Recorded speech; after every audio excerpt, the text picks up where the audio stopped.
When I was 23, my life was pretty much a party.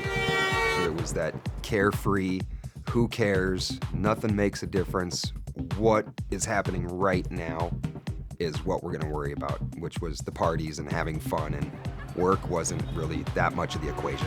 My group of friends, we were young, fun, we were unstoppable, and we were on top of the world at that time. We felt we were bulletproof at that time, that we could do anything, and that was pretty much, there was no consequence to anything. One day we were approached by a gentleman that had a proposition. My first impression of John, well-dressed, well-groomed, flashy, he was more than just a businessman. I sat with him and the offer was put on the table. Would you think about making some extra money? We'll pay for you to go to Brazil, stay there for a few days, have fun, you'll pick up a package, and you'll take it to Hungary. Just get it and take it, and you're good to go. What kind of money? 50 grand, a lot of money. Let's do it. Brazil, the hottest girls in the world. Didn't think of the consequence. Drugs didn't factor in. He could have said it 100 times, I probably wouldn't have heard it. It was not the, oh my God, look what we're going to do. It was, we're going to Brazil. The first night we were there, we were noticed the moment we walked in there. It's almost like wearing bright orange suits because of the way we were dressed and speaking English. It drew a crowd of people to us. I don't have a problem approaching people, so went out on the dance floor and started dancing and having fun, and pretty soon that just joined into more people and trying to speak Portuguese and dancing and meeting girls and having a real good time. I guess you could say the rock star lifestyle. The nightclub, the party, and not even thinking about what tomorrow was gonna bring. It was living that moment.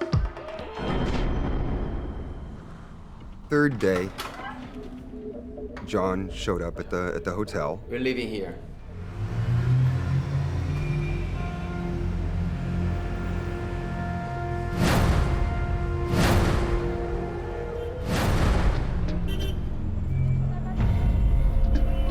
The slums in Brazil are vicious.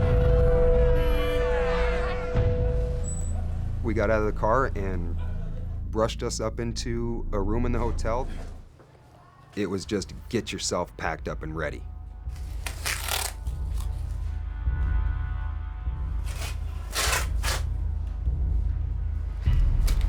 The reality is I'm now packed up with a ton of cocaine.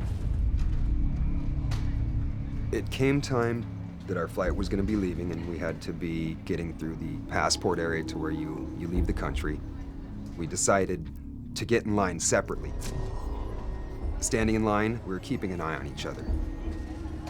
So out of my peripheral vision, I was able to see Guy and noticed that one of the police officers was walking straight towards him.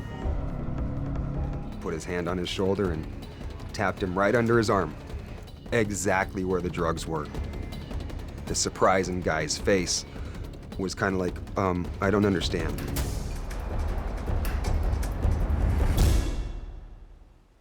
It was over. That was it.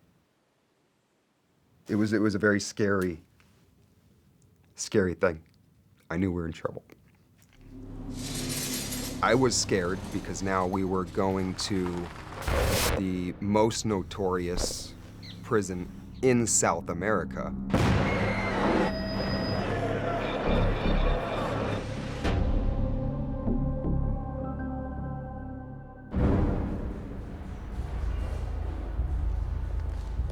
The prison was divided up into 4 different blocks.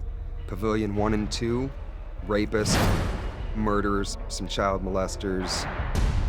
Pavilion 3, mass murderers, vigilantes, people that had killed numerous people. Pavilion 4, where we were sent to, police officers, common thieves, and few people with educations. I had no idea whatsoever what was in store. Now you're running a lot of the risks of danger. You're in an open environment where there's almost no control. who runs the jail is the prisoners, and the guards, they're just there to make sure that you don't walk out the front door.